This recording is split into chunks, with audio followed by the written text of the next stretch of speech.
In today's episode, I'm going to show you how to use ChatGPT to be a better networker. I've been using ChatGPT since it first came out over a year ago, and I use it all the time. Use it at work, use it to help me produce this podcast, this video podcast, my newsletter.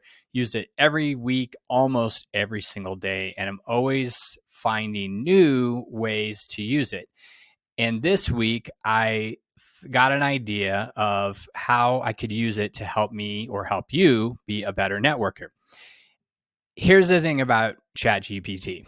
It's a great way to get started. And what I mean by that is when you're struggling with what to write, with what to say, it's a good way to get some ideas out on the screen or out on paper so that you can get started and make some progress.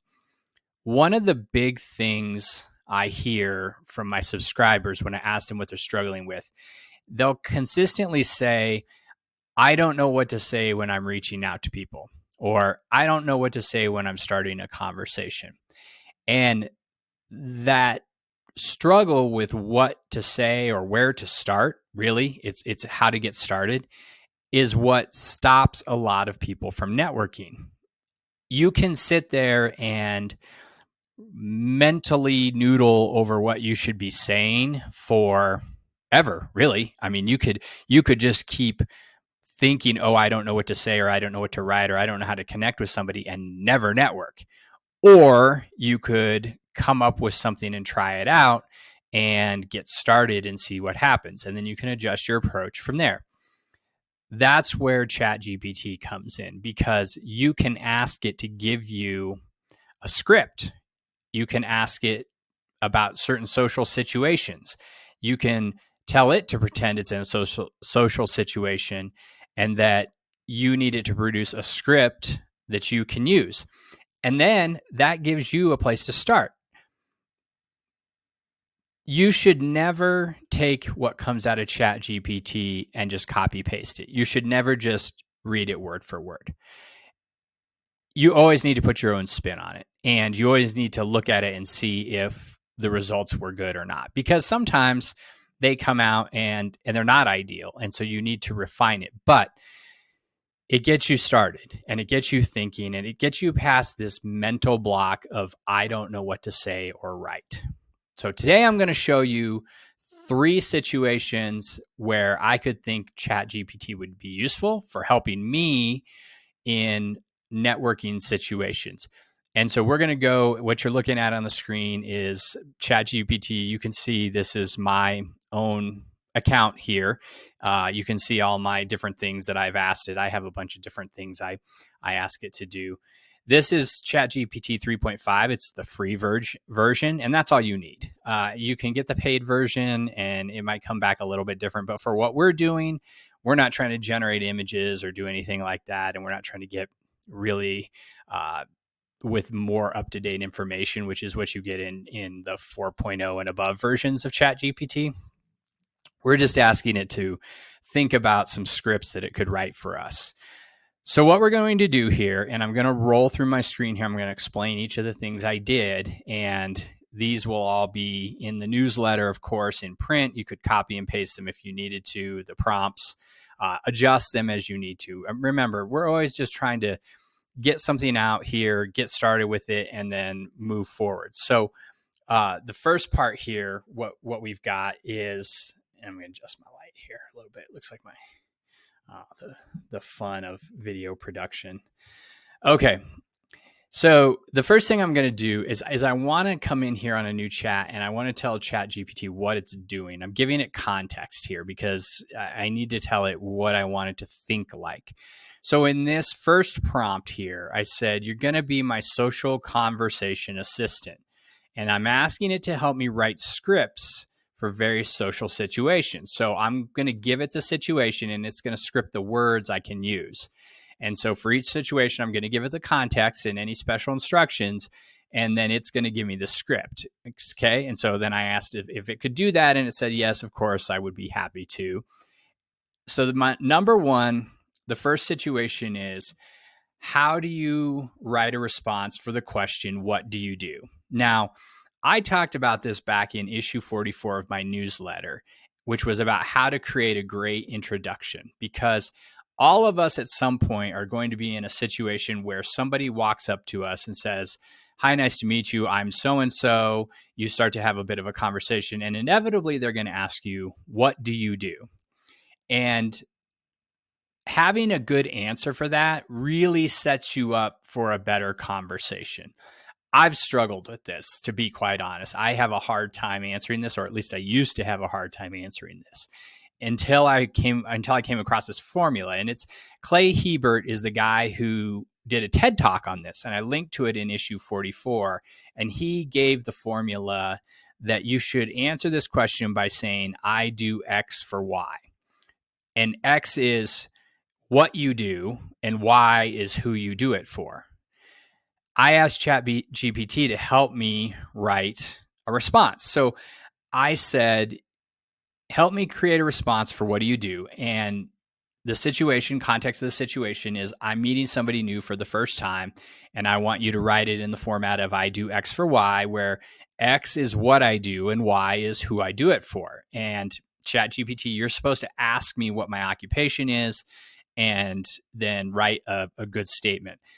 So ChatGPT said, "What's your occupation and who's your target audience?" And I said, in my first response, I went to my day job. So I said, "I'm a vice president of compensation, and my target audience is business leaders and HR business partners." Said, "Okay, great." It came back and said, "When someone asks, what do you do?" respond with, "I'm a vice president of compensation, and I work closely with our business leaders and HR business partners to ensure that our employees are fairly compensated and motivated to excel in their roles." Maybe a little more verbose than I need it to be. And you're probably looking at that and going like, I don't need AI to tell me that. I could have just used your formula. And I get that. And that's fine. But I'm just trying to show you that if you're struggling, this is a good way to brainstorm and get some suggestions. So I asked it, can I do another one with a different occupation and audience? And on this one, I said, I'm an online content creator who writes about networking for introverts. And it came back and said, you can say when somebody asks you what you do, I'm an online content creator and specialize in writing about networking for introverts. And it gave me some more here. And I said, I'd like to adjust that. The focus is on the fact that I teach introverts. And then it rewrote it and said, I'm an online content creator and my passion is teaching introverts the art of networking. I could just stop there, right? Now, again, you may not need ChatGPT to help you write this. You could probably just use the formula in Clay Hebert's video, but I thought that this was an interesting way to see what it would come up with. Now, you can use this verbally. You can use this in writing. So you can use this content anyhow, but remember, the point is how to get started. The point is to get past this idea of I don't know what to say, I don't know what to write. And this is one way to brainstorm and do that if you don't have someone else to do it with, or if you get stuck and you need some help. So that was situation one, how to write a great introduction using that formula. Situation number two, I said, you're still my social conversation assistant, but I want you to help me write a script to reach out to somebody in writing I haven't talked to in a number of years in writing through email or LinkedIn. And we both worked at the same company. We haven't talked for a couple of years, and I want to get back together with them and have a voice-to-voice conversation. Can you help me with what I should write in that message? And again, you can look at what it produced and you could use this template. You don't even have to go to ChatGPT. But what it brought back from that was a subject line saying reconnecting after some time and saying, hi, the person's name. Hope the message finds you well. It's been a while since we connected. I've been thinking about our time working together at insert your company name. I truly valued our professional interactions and the insights we shared. I'd love the opportunity to catch up and hear about what you've been up to since we last spoke. It would be wonderful to reconnect over a quick call or video chat and discuss our experiences and any exciting new developments in our careers. Please let me know if you're available for a conversation sometime in the near future. I'm flexible with my schedule, so we can find a time that works best for you. Look forward to hearing from you and reconnecting. Best regards, your name. Great. Again, you could copy and paste that. You could edit it a little. If you don't like all the language, you could make it shorter and more to the point. But it gives you a good way to get started. Now, if you didn't like that, you could say to ChatGPT, hey, give me something a little more casual.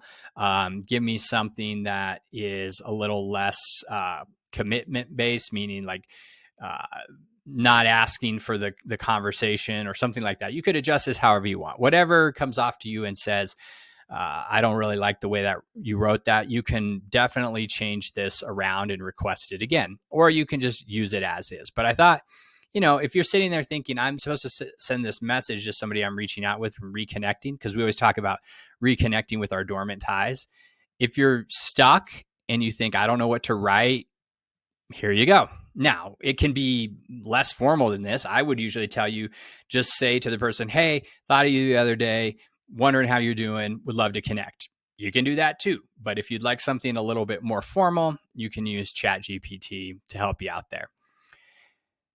So I really liked that one, but I actually really liked the third one. And what I asked ChatGPT in this situation was, okay, let's say that I have this conversation with the person I reached out to in my email or my LinkedIn message, and they said yes to a video call or a video chat or a voice-to-voice call or an in-person call. And again, I hear people say, I don't know what to talk about in those situations. I don't know how to get the conversation going. So I asked ChatGPT to come up with some prompts or some questions or some things I could ask another person to get the conversation going. And it produced 7 of these. And, some of these were really pretty straightforward. Like, it's been a while, what's been going on? But some of them were more interesting. Like, I remember you were passionate about a topic or whatever. And have you been able to pursue that further or make any new, developments in that area? Or I've been following your updates on social media. I noticed you're involved in some interesting projects. Can you tell me what you've been working on? Life has a way of taking us on unexpected journeys. Can you share any interesting or unexpected experience you've had since we last caught up? These are all good ways to focus the conversation on the other person. And that's, again, what we always talk about here is making the conversation about the other person, asking them about themselves, and then having them tell you and listening. Now, I didn't even tell ChatGPT that I wanted these to be open-ended and about the other person. It just interpreted and applied the idea of a social conversation to make the questions focused on the other person so they could answer and start to talk about themselves.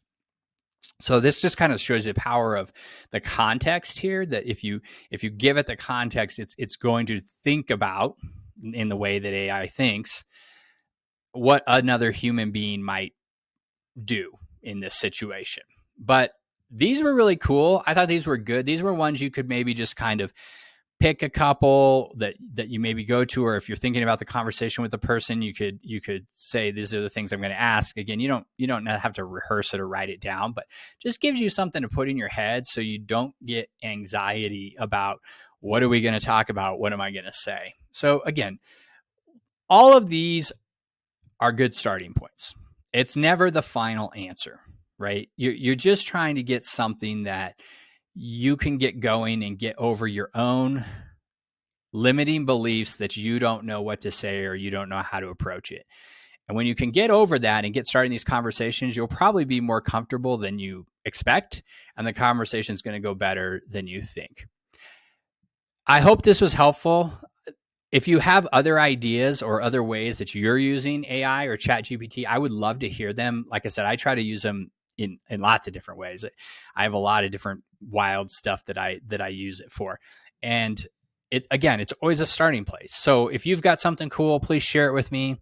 If this works for you, I'd love to hear how you use it and what the results were. If it's not working for you, I'd love to hear that too. I want to help you. I'm here to teach you to be a better networker.